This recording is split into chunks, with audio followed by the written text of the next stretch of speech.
ਸਤਿ ਸ਼੍ਰੀ ਅਕਾਲ ਦੋਸਤੋ, ਪਿਆਰ ਭਰੀ ਫਤਿਹ ਕਬੂਲ ਕਰੋ। ਇੱਕ ਵਾਰ ਫਿਰ ਤੋਂ ਤੁਹਾਡਾ ਸਾਡੇ ਚੈਨਲ ਸਵਾਗਤ ਹੈ। ਤੁਸੀਂ ਜੁੜ ਜਾਓ ਤੀਰਥ ਵਰਲਡ ਦੇ ਨਾਲ। ਅੱਜ ਅਸੀਂ ਗੱਲ ਕਰਾਂਗੇ ਅਸਾਮਾ ਬਿਨ ਲਾਦੇਨ ਦੀ। ਤੁਹਾਨੂੰ ਪਤਾ ਕਿ ਕਿਵੇਂ ਅਸਾਮਾ ਬਿਨ ਲਾਦੇਨ ਨੇ ਇੱਕ ਪਲਾਨ ਕਰਕੇ ਅਮਰੀਕਾ ਦੀ ਬਿਲਡਿੰਗ ਦੇ ਵਿੱਚ ਇੱਕ ਹਵਾਈ ਜਹਾਜ਼ ਮਾਰਿਆ ਸੀ। ਉਹ ਵੀ ਉਹ ਜਹਾਜ਼ ਜੋ ਯਾਤਰੀ ਜਹਾਜ਼ ਸੀ। ਅਤੇ ਉਹ ਪ੍ਰੋਸੀਜਰ ਕਿਸ ਤਰ੍ਹਾਂ ਕੀਤਾ, ਫਿਰ ਉਸ ਤੋਂ ਬਾਅਦ ਅਮਰੀਕਾ ਨੇ ਕਿਵੇਂ ਇੱਕ ਮਿਸ਼ਨ ਬਣਾ ਕੇ ਅਸਾਮਾ ਬਿਨ ਲਾਦੇਨ ਨੂੰ ਮਾਰਿਆ ਜਾਂ ਪਾਕਿਸਤਾਨ ਦੇ ਵਿੱਚੋਂ ਲੱਭਿਆ, ਉਸ ਨੂੰ ਉੱਥੋਂ ਚੱਕਿਆ, ਫਿਰ ਉਸ ਨੂੰ ਮਾਰਿਆ। ਉਸ ਤੋਂ ਬਾਅਦ ਪੂਰਾ ਪ੍ਰੋਸੀਜਰ ਕੀ ਹੁੰਦਾ ਅਤੇ ਅਸਾਮਾ ਬਿਨ ਲਾਦੇਨ ਦਾ ਪੂਰਾ ਜੀਵਨ ਕੀ ਸੀ, ਇਸ ਵੀਡੀਓ ਵਿੱਚ ਦੇਖੋ ਅਤੇ ਵੀਡੀਓ ਦੇ ਕਮੈਂਟ ਬਾਕਸ ਵਿੱਚ ਆਪਣੇ ਵਿਚਾਰ ਸਾਂਝੇ ਜ਼ਰੂਰ ਕਰੋ।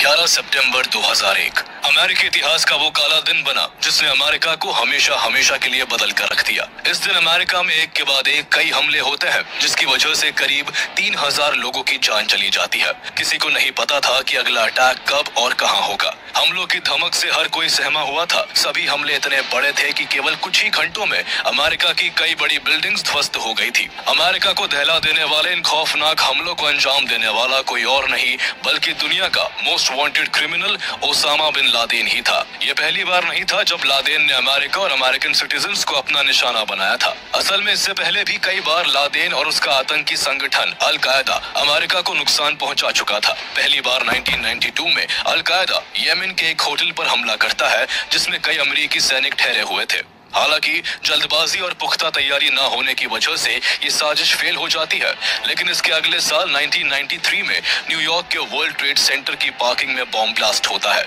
जिसमें 6 लोग मारे जाते हैं और सैकड़ों लोग घायल हो जाते हैं। हमले का मास्टरमाइंड अल कायदा से जुड़ा हुआ था। इसके बाद 1998 में लादेन यूएस एम्बेसीज को टारगेट करता है जिसके लिए वो केन्या और तंजानिया में यूएस एम्बेसीज को बॉम्ब ब्लास्ट के जरिए निशाना बनाता है, जिसके चलते 200 से ज्यादा लोगों की जान चली जाती है। ओसामा बिन लादेन के मन में अमेरिका के लिए इस कदर नफरत भरी थी कि अभी तक ये हमले उसकी नजर में कुछ भी नहीं थे।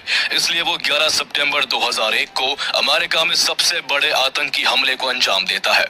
इस हमले में 4 एयरप्लेन्स को हाईजैक किया जाता है, जिनमें से 2 को वर्ल्ड ट्रेड सेंटर और 1 को पेंटागन से टकरा दिया जाता है, जिसके चलते हजारों लोग अपनी जान खो देते हैं। हालांकि इस दौरान 4th प्लेन पैसेंजर्स की बहादुरी के चलते पेंसिल्वेनिया के मैदान में ही क्रैश कर जाता है। ऐसा माना जाता है कि हमलावर इस प्लेन से यूएस कैपिटल को तबाह करना चाहते थे। अमेरिका को इस कदर नुकसान पहुंचाने के बाद अल कायदा को बनाने वाला ओसामा बिन लादेन अब अमेरिकी सरकार का सबसे बड़ा दुश्मन बन चुका था। वर्ल्ड वॉर 2 के बाद अमेरिका पर यह पहला ऐसा हमला था जिसमें हजारों बेकसूर अमेरिकी मारे गए थे। अचानक से हुए इस हमले से अमेरिका की सिक्योरिटी और इंटेलिजेंस पर सवाल उठने लगे थे। अमेरिका पूरे विश्व के सामने खुद को असहाय और बेबस नहीं मान सकता था। इसीलिए लादेन और अल कायदा को खत्म करना अमेरिका की टॉप प्रायोरिटीज बन गई और यही कारण था कि $25 मिलियन का इनाम अकेले ओसामा बिन लादेन के सर पर रख दिया गया था। लादेन को मार गिराने के लिए CIA ने एड़ी चोटी का जोर लगा दिया, लेकिन अमेरिका का ये बदला पूरा होते होते 10 साल का समय लग गया। अमेरिका को झकझोर देने वाली इस घटना के बीच कई साल पहले ही कोल्ड वॉर के दौरान बोए जा चुके थे। इसकी शुरुआत 1979 में अफगानिस्तान से हुई थी, जहां अमेरिका ने USSR को अफगानिस्तान से हटाने के लिए मुजाहिदीन फाइटर्स को सपोर्ट करना शुरू कर दिया और एक ऐसे इंसान को जन्म दे दिया जो अमेरिका के लिए ही सबसे बड़ा सिरदर्द बनने वाला था। ये शख्स कोई और नहीं बल्कि अमेरिका का सबसे बड़ा दुश्मन ओसामा बिन लादेन ही था। ओसामा बिन लादेन सऊदी अरब के एक अमीर परिवार से था। उसकी पढ़ाई लिखाई भी काफी अच्छे ढंग से हुई थी। एक बड़े बिजनेस परिवार से आने के बावजूद लादेन हमेशा से ही कंजर्वेटिव थॉट्स की एडवोकेसी करता था। जैसे जैसे वो बड़ा होता गया, उसके प्रो इस्लामिक थॉट्स ने उसे बहुत ही ज्यादा रेडिकल बना दिया था। लादेन इस्लामिक टीचिंग्स को सबसे बेहतर समझता था। उसे लगता था कि इस्लाम ही एक धर्म होना चाहिए और सरिया कानून की व्यवस्था से ही सोसाइटी चलनी चाहिए। लादेन हमेशा से ही वेस्टर्न कंट्रीज को इस्लामिक कल्चर को डिस्ट्रॉय करने के लिए ब्लेम करता था। उसने हमेशा वेस्टर्न कंट्रीज खासकर अमेरिका को इस्लामिक देशों और इस्लाम का दुश्मन माना था। इजराइल और पैलेस्टाइन वॉर में भी अमेरिका हमेशा ही अरब कंट्रीज के खिलाफ इजराइल का साथ देता रहा। इन बातों से लादेन हमेशा चिढ़ा रहता था। लादेन के लगातार USA से बढ़ती नफरत ने इसे इस्लामिक एक्सट्रीमिस्ट ग्रुप से जोड़ दिया। इसके भाषण और इसका फाइनेंशियल सपोर्ट कई इस्लामिक देशों में पहुंचने लगा और इसका इन्फ्लुएंस भी एक्सट्रीमिस्ट इस्लामिक ग्रुप्स के बीच में काफी बढ़ गया था। 1990 और 1991 के गल्फ वॉर में अमेरिका ने जब इराक पर हमला किया तो ओसामा बिन लादेन ने इसे इस्लाम धर्म पर एक चोट की तरह लिया। अमेरिका का मुस्लिम देशों में बढ़ता इन्फ्लुएंस लादेन को पसंद नहीं आ रहा था। खास तौर पर वह कुवैत, सऊदी अरेबिया और सोमालिया जैसे मुस्लिम देशों में अमेरिकन इंटरवेंशन को बढ़ता देख रहा था।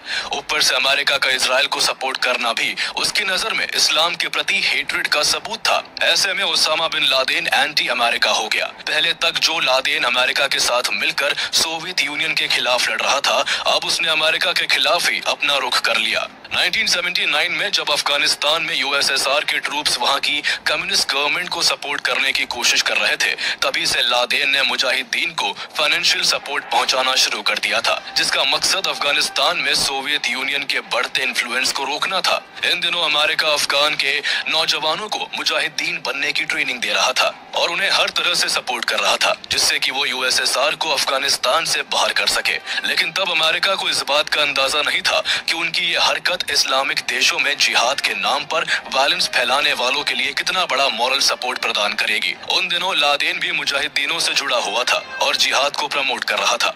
हालांकि अब तक यूएसए को यही लग रहा था कि उनके सपोर्ट से बना ये एक्सट्रीमिस्ट ग्रुप सिर्फ यूएसएसआर के खिलाफ है, लेकिन लादेन ने पूरे विश्व में जिहाद और इस्लाम को फैलाने की कसम खा रखी थी। ऐसे में अमेरिका कब तक इस नफरत की आग से दूर रह पाता? अमेरिका का हर मूव लादेन को सताने लगा था, जिसके बाद अगस्त 1996 में लादेन ने अमेरिका के खिलाफ एक फतवा जारी करके जिहाद की घोषणा कर दी थी। फरवरी 1998 में लादेन ने दूसरा फतवा जारी करते हुए कहा था कि दुनिया में अमेरिकन जहां भी दिखे वहां उन्हें मार देना चाहिए। सिर्फ सैनिकों और लीडर्स को ही नहीं, बल्कि उसका ये फतवा अमेरिका के हर नागरिक के लिए था। 2001 के हमले के बाद लादेन ने letter to the American people लिखा, तो उसमें उसने कहा था कि अमेरिकन गवर्नमेंट हमेशा से ही इस्लाम के अगेंस्ट रही है और पूरे विश्व में जहां भी एंटी इस्लामिक काम होते हैं वो उन्हें सपोर्ट करती है, इसीलिए उसे सजा देना काफी जरूरी है। इस लेटर में लादेन ने साफ साफ लिखा कि कैसे अमेरिका ने सोमालिया में मुस्लिमों को मारा और साथ ही चेचनिया में भी जब मुस्लिमों को मारा जा रहा था तब भी अमेरिका ने रूस को सपोर्ट किया था। इसके अलावा भी उसने कई ऐसे मुद्दों के बारे में लिखा जिसकी वजह से उसकी अमेरिका के लिए नफरत बढ़ती चली गई। CIA पहले से ही अलकायदा और लादेन को टारगेट कर रही थी। ऐसे में जब अमेरिका में इतने बड़े लेवल पर अटैक्स हुए तब उन्हें ये समझते हुए देर नहीं लगी कि इन सब के पीछे किसका हाथ है। उन दिनों अलकायदा को ओसामा बिन लादेन लीड कर रहा था। अमेरिकन इंटेलिजेंस एजेंसी CIA ये बात अच्छी तरह से जानती थी कि उनके रिश्ते सऊदी के साथ चाहे कितने भी अच्छे रहे हो, लेकिन जिस तरह से अरब इजरायली युद्ध में अमेरिका ने हमेशा से इजराइल को सपोर्ट किया था, उसकी वजह से लादेन ने अमेरिका को सबसे बड़ा डेविल और इस्लाम का दुश्मन मान रखा था। सऊदी अरेबिया में जन्मा Osama bin Laden Islamic countries के मामलों में अमेरिका के इंटरफेरेंस से काफी नाराज था और उसी ने अमेरिका के ऊपर इस अटैक का प्लान तैयार किया था। उस समय बिन लादेन का ठिकाना अफगानिस्तान था और अफगानिस्तान पर तालिबानियों की सरकार थी। अमेरिका ने तालिबान से ओसामा बिन लादेन की मांग की, लेकिन तालिबान ने अमेरिका की मांग को ठुकरा दिया। जब अमेरिका को लादेन की कोई खबर नहीं मिल सकी तब अमेरिका ने कई देशों की फोर्सेस और नेटो को साथ मिलाकर ग्लोबल वॉर ऑन टेररिज्म की शुरुआत कर अफगानिस्तान पर वॉर डिक्लेयर कर दिया। अफगानिस्तान पर कई सारे इकोनॉमिक सैंक्शंस लगाकर बमबारी शुरू कर दी गई। इसके बाद बिन लादेन को पकड़ने के लिए भी अमेरिकन सोल्जर्स ने अफगानिस्तान में सर्च ऑपरेशन शुरू कर दिए, लेकिन कई ऑपरेशंस के बावजूद लादेन की कोई खबर नहीं मिली। ओसामा बिन लादेन 1998 के बाद से ही कोई फोन नहीं यूज करता था।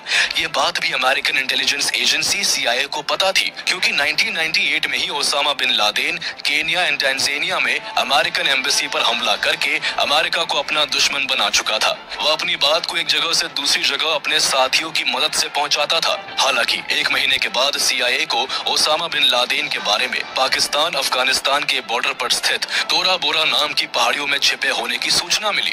फिर क्या था, अमेरिकी नेतृत्व वाले गठबंधन सैनिकों ने तोरा बोरा की गुफा पर धावा बोल दिया।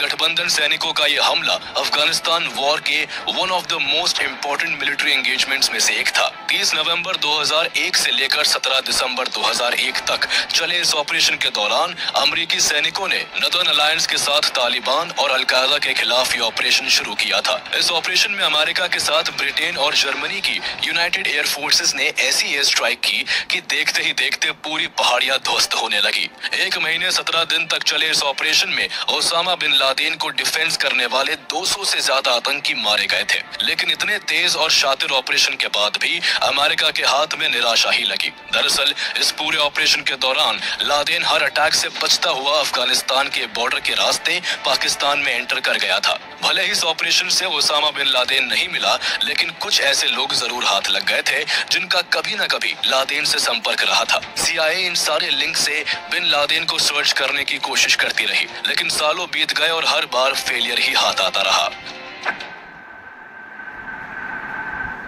कई सालों तक ओसामा बिन लादेन के लिए सर्च ऑपरेशंस यूं ही चलते रहे, लेकिन इस मामले में कोई भी सिग्निफिकेंट मोड़ 2009 तक नहीं आया। इसी साल अमेरिका में इलेक्शंस हुए और अमेरिका को एक नया प्रेसिडेंट मिला। 20 जनवरी 2009 को बराक ओबामा अमेरिका के नए प्रेसिडेंट बनते हैं। ओबामा राष्ट्रपति बनते ही लादेन के खिलाफ सर्च ऑपरेशंस को तेज करने के ऑर्डर्स देते हैं। ओसामा को ढूंढना ओबामा एडमिनिस्ट्रेशन की टॉप प्रायोरिटी होती है। सरकार की तरफ से ऑर्डर आते ही इंटेलिजेंस एंड डिफेंस यूनिट्स भी हरकत में आ जाती है। सर्च ऑपरेशंस तेज होने के बाद भी CIA को अब तक कोई खास इंफॉर्मेशन हाथ नहीं लगी थी। हालांकि तभी CIA को क्यूबा के ग्वांटानामो बे में कैद डिटेनीज के थ्रू ओसामा बिन लादेन के एक पाकिस्तानी कोरियर के बारे में पता चला, जिसका नाम अबू अहमद अल कुवैती था। जिसके बाद CIA ने इस पर नजर रखनी शुरू कर दी थी। 2007 में ही CIA को इसका असली नाम पता चल गया था। इसका असली नाम इब्राहिम सईद अहमद था। ये अलकायदा का एक अहम हिस्सा और लादेन का फेवरेट कोरियर था। अब CIA के पास बिन लादेन के ठिकाने का पहला वास्तविक लिंक था। ऑलमोस्ट 2 साल तक बिन लादेन के कोरियर और उसकी लोकेशन को खोजने के बाद 2009 में CIA को इस आदमी के बारे में ये भी पता चला कि ये पाकिस्तान के अबोटाबाद में रहता है। लेकिन इसी बीच दिसंबर 2009 में एक बार फिर अमेरिकन इंटेलिजेंस एजेंसी के साथ ऐसा इंसिडेंट हुआ जिसने पूरे अमेरिका को झकझोर के रख दिया। दरअसल अफगानिस्तान और पाकिस्तान बॉर्डर के पास लोकेटेड अफगानिस्तान के खोस्त प्रोविंस में CIA ने अपना base camp and check point बनाया हुआ था। इस बेस कैंप से CIA पूरे इलाके पर नजर रखती थी। ड्रोन से पाकिस्तान के बॉर्डर के अंदर क्या हो रहा है ये भी पता चलता रहता था। 30 दिसंबर 2009 को जब सारी दुनिया एक नए साल की आस में जाग रही थी, तो उसी दिन एक तालिबानी सुसाइड बॉम्बर ने खुद को चेक पॉइंट के पास ही ब्लास्ट कर लिया। इस ब्लास्ट में 7 CIA ऑपरेटिव की जान चली गई। इस घटना ने अब अमेरिका के सबर के सारे बांध तोड़ दिए थे और अब तक जो ऑपरेशन धीरे धीरे चल रहा था उसे पूरा करने के लिए CIA ने एड़ी चोटी का जोर लगा दिया था। अगस्त 2010 तक CIA ऑपरेटिव ने अल कुवैती का पीछा किया, जिससे वो फाइनली उसके अबोटाबाद रेजिडेंस तक पहुंच ही गए। अगले 1 साल तक CIA ऑपरेटिव अल कुवैती का पीछा करता रहा। अल कुवैती के रोज के कामों को ट्रैक करने पर उसे एक आश्चर्यजनक रूप से एक सिक्योर कंपाउंड में बार बार आते जाते देखा गया। CIA ने अब जाकर अनुमान लगाया कि ये बिल्डिंग एक सेफ हाउस है और किसी महत्वपूर्ण व्यक्ति को छिपाने के लिए बनाई गई है। हालांकि अनुमान की बदौलत कोई भी एक्शन लेना सही नहीं था, इसलिए CIA ने इस फोर्ट्रेस जैसी बिल्डिंग और यहाँ आने जाने वाले लोगों के सैटेलाइट फोटोज निकालने शुरू किए। यहाँ अक्सर ही कई लोग आया जाया करते थे, लेकिन लादेन को कभी किसी ने यहाँ नहीं देखा था। हालांकि बिल्डिंग का स्ट्रक्चर स्टडी करने के बाद CIA ने यह फैसला लिया कि ये जगह ओसामा बिन लादेन को छुपाने के लिए तैयार की गई है। तस्वीरों और एविडेंसेस के आधार पर CIA ने यह माना कि इस बिल्डिंग में लादेन अपने कुछ खास आदमियों और अपनी सबसे छोटी पत्नी और बच्चों के साथ रहता है। हालांकि अब तक सिर्फ असम्पशंस ही बने हुए थे, जिनकी पुष्टि काफी जरूरी थी और इसीलिए CIA ने इन असम्पशंस को वेरीफाई करने के लिए एक नया प्लान बनाया। प्लान के मुताबिक CIA ने एक पाकिस्तानी डॉक्टर शकील अफरीदी और कुछ नर्सेस को वैक्सीनेशन के बहाने उस घर में भेजा। Doctor Shakeel Afridi Khyber tribal district में एक टॉप के मेडिक थे और हेल्थ सर्विसेज के हेड के रूप में उन्होंने कई US फंडेड वैक्सीनेशन प्रोग्राम की देखरेख भी की थी, जिस कारण जब CIA ने उन्हें बिल्डिंग में घुसने का टास्क दिया तो उन्होंने वैक्सीनेशन प्रोग्राम का बहाना बनाकर अबोटाबाद के ने गैरिसन टाउन में एक गवर्नमेंट एम्प्लॉय के रूप में एंटर किया, जहां पाकिस्तानी मिलिट्री की नाक के नीचे ओसामा बिन लादेन छिप कर रह रहा था। अब CIA के प्लान के हिसाब से वैक्सीनेशन के बहाने कुछ नर्सेज अबोटाबाद कंपाउंड में जाकर वहां रह रहे बच्चों का ब्लड सैंपल लेती, जिससे उन ब्लड सैंपल की मदद से DNA टेस्ट करके यह पता लगाया जा सकता है कि बिल्डिंग में रह रहे बच्चों या लोगों का बिन लादेन से कोई रिलेशन है या नहीं। इस फेक वैक्सीनेशन प्रोग्राम के बाद डॉक्टर शकील CIA की कितनी मदद कर पाए ये तो किसी को नहीं पता चला, लेकिन बिन लादेन के मरने के 20 दिन बाद 23 मई 2011 को डॉक्टर शकील को पाकिस्तानी इंटेलिजेंस एजेंसी ISI ने कस्टडी में ले लिया। इसके बाद CIA को हेल्प करने के आरोप में उन्हें 33 साल की सजा दे दी गई। सितंबर 11 का अटैक हुए 9 साल हो चुके थे और अभी भी American intelligence agency Osama bin Laden की तलाश में जुटी थी। लेकिन फिर एक दिन CIA के डायरेक्टर लियोन पैनेटा और उनके साथी ने प्रेसिडेंट बराक ओबामा से मुलाकात करके उन्हें इस बात की जानकारी दी कि उन्हें ओसामा बिन लादेन के बारे में शुरुआती इंफॉर्मेशन मिली है। दरअसल CIA ने अबोटाबाद की उस बड़ी फोर्ट्रेस बिल्डिंग में अपनी निगरानी के दौरान कभी कभी एक आदमी को तेज आवाज के साथ बाहर आते जाते देखा था, जिसे CIA ऑफिसर्स ने द पेसर का नाम दिया था। इस घर में कोई फोन या लैंडलाइन की सुविधा नहीं थी, यहाँ तक कि आसपास के सभी घरों में कूड़ा उठाने वाले लोग कूड़ा लेकर जाया करते थे, लेकिन इस घर का कूड़ा अंदर ही जलाया जाता था। CIA ने अंदाजा लगा लिया था कि द पेसर ही ओसामा बिन लादेन है। इसके बाद इस एरिया का 3 डायमेंशनल स्ट्रक्चर बनाकर इस मकान पर अटैक के बारे में प्रेसिडेंट बराक ओबामा को जानकारी दी गई। प्लान बनाया गया कि अमेरिका अपने इस ऑपरेशन की जानकारी पाकिस्तान को नहीं देगा, लेकिन हिलरी क्लिंटन का मानना था कि अगर ऐसा किया गया तो अमेरिका और पाकिस्तान के रिलेशंस खराब हो सकते हैं। जिसके बाद बात को खत्म करते हुए डिसीजन लिया गया कि अगर ऑपरेशन के बीच पाकिस्तान को इस ऑपरेशन के बारे में खबर लग जाती है तो अमेरिकन एम्बेसडर तुरंत पाकिस्तानी गवर्नमेंट से बात कर लेंगे और मामले को संभाल लेंगे। इस ऑपरेशन का टारगेट ओसामा बिन लादेन और उस बिल्डिंग में रहने वाले लोगों को कैप्चर करने का था। CIA ऑफिसर्स का प्लान था कि अगर ओसामा और उसके साथी सरेंडर कर देंगे तो उन्हें जिंदा ही पकड़ लिया जाएगा। प्लान अप्रूव होने के बाद अब US की नेवी सील पाकिस्तान के अबोटाबाद में रेड डालने के लिए तैयार थी। सालों से ओसामा की तलाश में लगे CIA को अब अपने प्लान को एग्जीक्यूट करने का समय आ गया था। ये दिन था 29 अप्रैल 2011 का। ऑपरेशन को अंजाम देने के लिए पूरी टीम अब तैयार थी। ऑपरेशन शुरू करने से पहले अमेरिकन नेवी की सील टीम 6 ने 6 बार मॉक ड्रिल करके हर तरह के पोटेंशियल थ्रेट्स को काउंटर किया, जिससे किसी भी कीमत पर लादेन हाथ से ना निकलने पाए। 1 मई 2011 को प्रेसिडेंट बराक ओबामा ने इस ऑपरेशन को अच्छी तरह से रिव्यू किया और इस प्लान को अप्रूव कर दिया। इस ऑपरेशन के लिए 2 ब्लैक हॉक UH-60 हेलीकॉप्टर तैयार किए गए और इस ऑपरेशन में सील टीम 6 के 23 बेस्ट कमांडोज, एक ट्रांसलेटर जो पाकिस्तानी लैंग्वेज जानता था और एक मिलिट्री डॉग कायरो को शामिल किया गया। 1 मई 2011 की रात को 10:30 पर US एयरफोर्स के दोनों ब्लैक हॉक हेलीकॉप्टर्स अफगानिस्तान के जलालाबाद फॉरवर्ड ऑपरेटिंग बेस से पाकिस्तान के अबोटाबाद के लिए उड़ान भरते हैं। प्रेसिडेंट बराक ओबामा इस ऑपरेशन को CIA डायरेक्टर लियोन पैनेटा के साथ लाइव देख रहे थे। रात के लगभग 12:30 बज रहे थे। इस वक्त तक अबोटाबाद का पूरा एरिया सुनसान हो चुका था और इलाके में बिजली भी नहीं थी। काली रात में पूरा शहर गहरी नींद में सो रहा था। ऑपरेशन को अंजाम तक पहुंचाने के लिए नेवी सील की टीम अबोटाबाद पहुंच चुकी थी। सील्स के सोल्जर्स 3 मंजिले बिल्डिंग के अंदर एंटर कर रहे थे। ग्राउंड फ्लोर पूरी तरह से खाली था। सील के सोल्जर्स बिल्डिंग के फर्स्ट फ्लोर पर पहुंचते हैं, तभी उन्हें फर्स्ट फ्लोर पर किसी की आहट सुनाई देती है। पोजीशन लेकर सोल्जर दरवाजे तक पहुंच भी नहीं पाते कि इतने में दूसरी तरफ से तेजी के साथ फायरिंग होने लगती है। अपने आप को बचाते हुए सील्स की टीम ने ग्रेनेड से पूरे दरवाजे को उड़ा दिया। देखते ही देखते सील सोल्जर्स दरवाजे के अंदर घुस चुके थे। जब तक सामने वाले को मौका मिलता सोल्जर्स अपना काम पूरा कर चुके थे। दरअसल इस पहली झड़प में ओसामा बिन लादेन का कोरियर अबरार और उसकी वाइफ बुशरा मारी गई थी। इसी फर्स्ट फ्लोर के दूसरे कमरे में ओसामा बिन लादेन का दूसरा कोरियर अबू अहमद अल कुवैती सो रहा था और सील्स को देखकर जब तक अबू अहमद अपनी गन हाथ में लेता तब तक सोल्जर्स ने उसे भी मार गिराया। उस घर में बिन लादेन दूसरी और तीसरी मंजिल पर रहता था। सील्स की टीम को ये भी इंस्ट्रक्शंस मिले थे कि ओसामा बिन लादेन के साथ उसकी बीवी और बच्चे भी रहते हैं। सील्स ऑफिसर का बीवी और बच्चों को नुकसान पहुंचाने का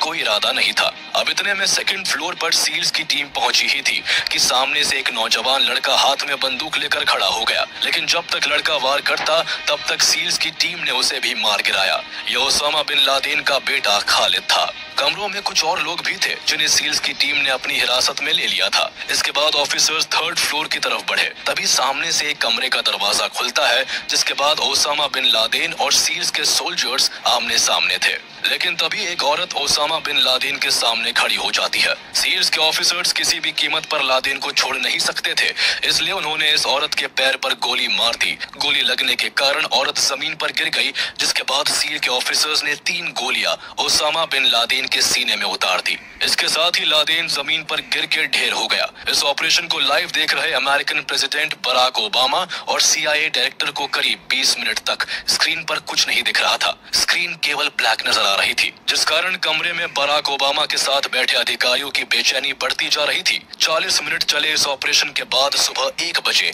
स्क्रीन पर CIA director Leon Panetta president से कहते हैं कि enemy killed in action. Finally operation का मेन मकसद पूरा हुआ और इस ऑपरेशन में ओसामा बिन लादेन के अलावा 4 और लोग मारे गए। ओसामा बिन लादेन का बेटा खालिद, कोरियर अबू अहमद अल कुवैती, अबू का भाई अबरार और अबरार की वाइफ बुशरा। ओसामा की मौत की खबर सुनने के साथ ही बराक ओबामा से लेकर रूम में बैठे सभी अधिकारियों में खुशी की लहर दौड़ उठी। लेकिन अभी खुशी के इजहार का वक्त नहीं था।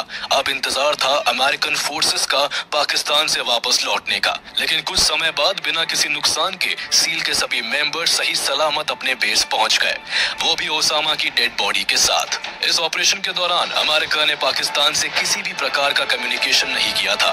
जॉइंट चीफ स्टाफ के चेयरमैन माइकल म्यूलिन ने पाकिस्तान के आर्मी चीफ अफशक परवेज कयानी को सुबह 3 बजे फोन करके इस ऑपरेशन की जानकारी दी थी। सुबह प्रेसिडेंट बराक ओबामा ने दुनिया को एड्रेस करते हुए बताया कि अमेरिका ने ओसामा बिन लादेन को मार गिराया है। Tonight, I can report to the American people and to the world. The United States has conducted an operation that killed Osama bin Laden, the leader of Al-Qaeda. Osama bin Laden की मौत के 4 दिन बाद 6 मई को al Qaeda ने अपनी website के माध्यम से ओसामा बिन लादेन की मौत को कंफर्म किया। साथ ही ये कसम भी खाई कि अल-कायदा अमेरिका से इसका बदला जरूर लेगा। कुछ दिन बाद ओसामा बिन लादेन की बॉडी को समुद्र में बहा दिया गया, क्योंकि सऊदी और अफगानिस्तान दोनों देशों ने ही लादेन की बॉडी लेने से इनकार कर दिया था। जिंदगी भर धर्म युद्ध के नाम पर जिहादी बनने वाले लादेन को अंतिम वक्त पर जनाजा भी नसीब नहीं हुआ। पाकिस्तान के प्राइम मिनिस्टर यूसुफ राजा ने जांच के लिए एक कमीशन बनाया, जिसने जांच की रिपोर्ट में पाकिस्तान के अंदर ओसामा बिन लादेन के छिपे रहने के पीछे पाकिस्तान की इंटेलिजेंस एजेंसी का फेलियर बताया था। और इस तरह ओसामा बिन लादेन को अमेरिका ने फाइनली खत्म कर दिया।